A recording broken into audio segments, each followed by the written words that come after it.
laawolkisal ko laawol peewal e ɓantal.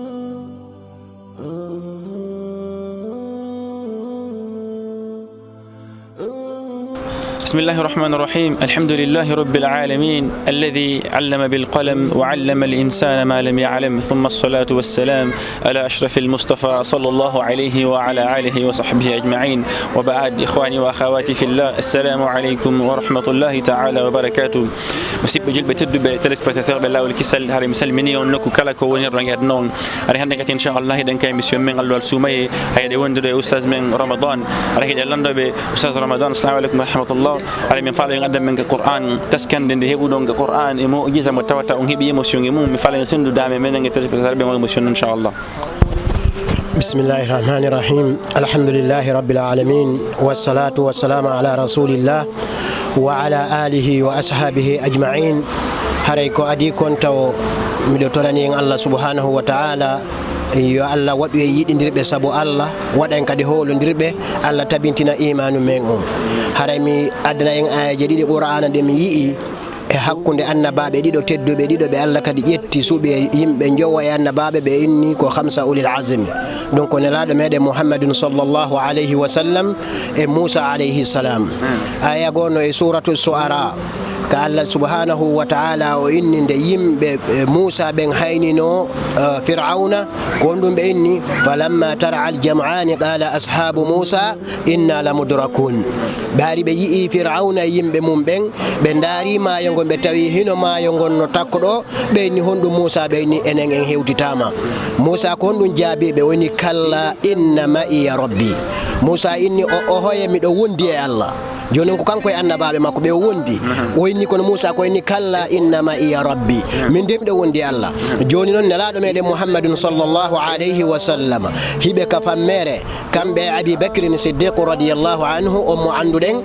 ɓaari Abu Bakri yii Abu Jahali no ka fammere o inni nelaɗo ndara si o ndaruno koyɗe makko ɗen tun o yiya en. on tuma nelaɗo ko honɗum inni Abi Bakr, ya Aba Bakr, Allah inni yewti e Qur'an o inni la tahzan inna Allaha ma'ana. on tuma Allah inni ko fi honɗum ɓen ɗo nelaɗo kañum sallallahu alayhi wa sallam ko ɓe inni Abu Bakr o ta suno Allah no wondi e men. Musa kanko inni honɗum min ɗo wondi Allah. ɓe fawle ko ɓe annabaɓe, ɓen ɗa fawle ko wondi ɓe annabaɓe. ko honɗum ma farqu bayna hadhihi al-ayatayn wa hadhihi al-anbiyayn. ko honɗum woni sendi hakkunde ɗe ayaje ɗiɗi e ɓe nulaɓe ɗo ɗiɗo.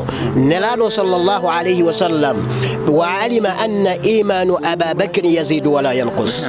imo andi imanu Abu Bakr no ɓeyda o ɗuytoto. sabna ɓe yewtino e hadise maɓɓe ɓe inni law wuzina imanu l-umma ala kaffi wa wuzina imanu Aba Bakr ala kaffi la raja imanu Aba Bakr. si tagore nden fof ko mari imanu kon si waɗama e balansi imanu Abu Bakr waɗama e balansi kanko jicca e tagore nden fof. nelaɗo no andimo andi Allah no wawi ɓe dandude ɗon. Musa alayhi salam kankadi ko annaba o yii yimɓe makko ɓen kanko o andi ɓen ɗo imanu maɓɓe on hollali ɓe Allah no wawi ɓe dandude ɗon fir'auna. ko ɗum o innali Allah no wondi e men o inni kalla innama iya rabbi sayahdin. haray komi ɓeydintan tan ko en tabintin imanu men on ka suuɗi e ka feeñi ha Allah anda imanu men on. minna on assalamu aleykum wa rahmatullahi wa barakatuh. Wa alaikum assalam wa rahmatullahi ta'ala wa barakatuh. indefewna laawolkisal jomi an ko yajuɗo yurmede hawrindin men e sumaye.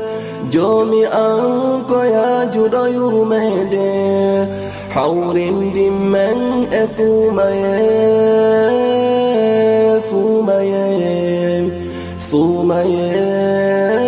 barkinandu sumaye